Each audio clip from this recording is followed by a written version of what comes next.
ভেনেজুয়েলার president Nicolas Maduro ও তার স্ত্রী সিলিয়া ফ্লেরেসকে বন্দি করে আমেরিকায় তুলে আনার পরই সেদেশের অন্তর্বর্তীকালীন প্রেসিডেন্ট হিসাবে ডেলসি রড্রিগেজকে বসানো হয়েছে।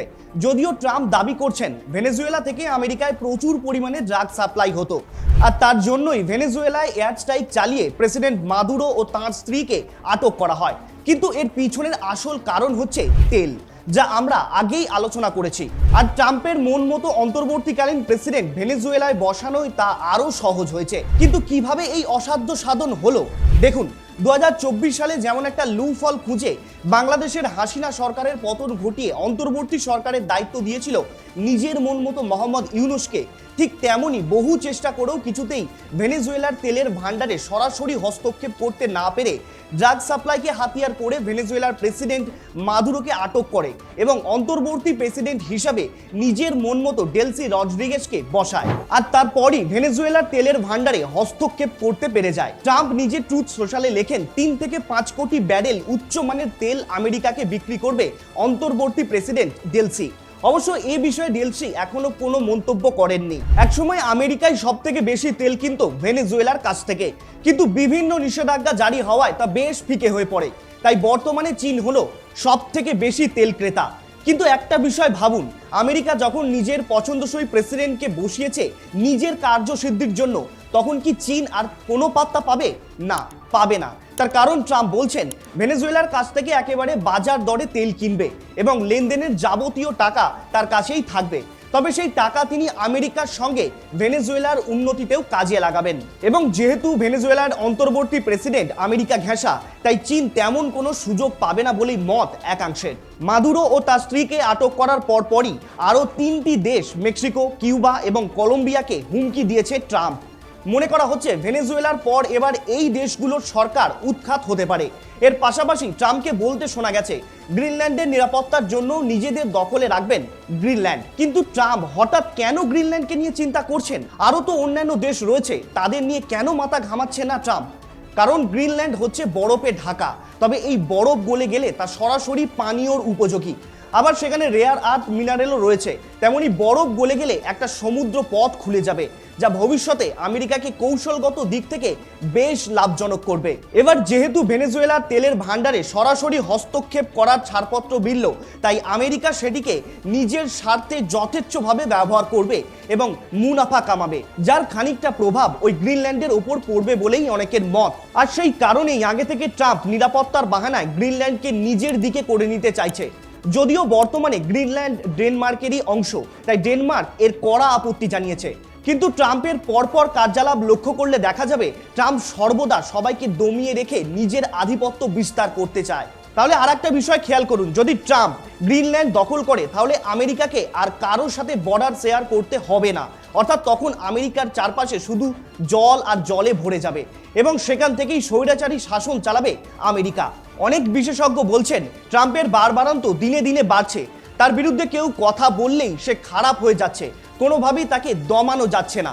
একটু পাকিস্তান বাংলাদেশের ব্যাপারটা খেয়াল করুন, কিভাবে সেখানে নিজের আধিপত্য ফলিয়ে সে দেশগুলোতে ক্ষতি করলো। উপরন্তু সেখান থেকে ভারতের মতো শক্তিশালী উন্নয়নশীল দেশেরও বহু ক্ষতি করতে চেয়েছে। ভাবছেন ভারতের ক্ষতি করতে পড়শি দেশকে কেন ব্যবহার করা হচ্ছে? একটা সহজ হিসাব বুঝুন, যখন কেউ আপনার ডিরেক্ট ক্ষতি করতে পারছে না, তখন সে কি করবে? দেখুন, তখন সে আশেপাশের মানুষকে ব্যবহার করবে। ঠিক আমেরিকাও তাই করেছে। ভেনেজুয়েলাতে এত বছর চেষ্টা করেছিল, কিন্তু যখন পারলো না, তখন ড্রাগ সাপ্লাইকে হাতিয়ার করে এত বড় ঘটনা ঘটিয়ে ফেললো। অথচ এই ট্রাম্পই কিছুদিন আগে শান্তি বজায় রাখার জন্য নিজেকে নোবেল পুরস্কারে প্রাপ্য বলে দাবি করেছিল। অথচ সেই ট্রাম্পই ভেনেজুয়েলার ওপর এয়ার স্ট্রাইক করে প্রেসিডেন্ট মাদুরোকে আটক করে গেম প্ল্যান পুরো চেঞ্জ করে দিল। আচ্ছা, তেলের ভান্ডার তো আমেরিকার কাছেও রয়েছে, তাহলে ভেনেজুয়েলার তেল পেতে এতটা কেন মরিয়া হয়ে উঠছে আমেরিকা? অধিকাংশ বিশ্লেষকদের মতে এর মূল কারণ লুকিয়ে রয়েছে ভেনেজুয়েলার জ্বালানি তেলের গুণগত মানের এবং ভৌগোলিক অবস্থানের ওপর। তাই আমেরিকা বিভিন্ন কৌশলকে কাজে লাগিয়ে ভেনেজুয়েলার তেলের ভান্ডার দখল করতে এতটা মরিয়া হয়ে উঠেছে। মার্কিন যুক্তরাষ্ট্রের জ্বালানি তথ্য বিষয়ক সংস্থা ইউএস এনার্জি ইনফরমেশন অ্যাডমিনিস্ট্রেশনের তথ্য অনুযায়ী আমেরিকা নিজস্ব জ্বালানি তেলের মজুদ বিশ্বের অন্যতম বৃহৎ হলেও সেই তেল মূলত হালকা প্রকৃতির। যাকে প্রচলিত ভাষায় বলে সুইট ক্রুড অয়েল। আর এই ধরনের তেল গ্যাসোলিন বা পেট্রোল তৈরির জন্য অত্যন্ত উপযোগী হলেও শিল্প কারখানা বা ভারী যানবাহনের জ্বালানি তৈরির ক্ষেত্রে এটি তেমন উপযোগী নয়। অন্যদিকে ভেনেজুয়েলার খনিগুলোতে যে অপরিশোধিত তেল পাওয়া যায় তা অত্যন্ত ভারী ও ঘন। আর এই হেভি ক্রুড বা ভারী তেল পরিশোধনের মাধ্যমে ডিজেল, অ্যাসফল্ট এবং শিল্প কারখানার ভারী যন্ত্রপাতিতে ব্যবহারের উপযোগী জ্বালানি উৎপাদন করা সম্ভব, যা বিশ্ব অর্থনীতি ও শিল্পায়নের জন্য অপরিহার্য। ফলে নিজেদের হালকা তেলের পাশাপাশি ভেনেজুয়েলার ভারী তেলের ওপর নিয়ন্ত্রণ পাওয়া মার্কিন যুক্তরাষ্ট্রের জন্য অত্যন্ত লাভজনক। এছাড়াও তেলের গুণগত মানের পাশাপাশি ভৌগোলিক অবস্থানও ভেনেজুয়েলার তেলের প্রতি মার্কিন যুক্তরাষ্ট্রের এই আগ্রহের একটা বড় কারণ। তার কারণ ভেনেজুয়েলা দক্ষিণ আমেরিকা অঞ্চলে অবস্থিত হওয়ায় এটি ভৌগোলিক দিক থেকে আমেরিকার বেশ কাছাকাছি। তাই মধ্যপ্রাচ্যের দেশগুলো থেকে তেল আমদানি করতে যে পরিমাণ পরিবহন ব্যয় ও সময় প্রয়োজন, ভেনেজুয়েলা থেকে তা সংগ্রহ করতে তার চেয়ে অনেক কম খরচ হবে আমেরিকার। মার্কিন যুক্তরাষ্ট্রের জ্বালানি তথ্য বিষয়ক সংস্থা ইউএস এনার্জি ইনফরমেশন অ্যাডমিনিস্ট্রেশনের হিসেব অনুযায়ী ভেনেজুয়েলার খনিগুলোতে প্রায় 30,300 কোটি ব্যারেল তেলের বিশাল মজুদ রয়েছে, যা বিশ্বের মোট তেলের মজুদের প্রায় 1/5। ফলে এত বিপুল পরিমাণ সম্পদের মালিক হওয়া সত্ত্বেও রাজনৈতিক ও অর্থনৈতিক সংকটের কারণে এই দেশটি বর্তমানে প্রতিদিন মাত্র 10 লাখ ব্যারেল তেল উৎপাদন করতে সক্ষম, যা বৈষয়িক সরবরাহের মাত্র 0.8%। তাই মার্কিন যুক্তরাষ্ট্র এখন এই বিশাল অব্যবহৃত মজুদ তেলকে কাজে লাগিয়ে বিশ্ব জ্বালানি বাজারে নিজেদের আধিপত্য প্রতিষ্ঠা করতে চলেছে, তা নিঃসন্দেহে বলা চলে।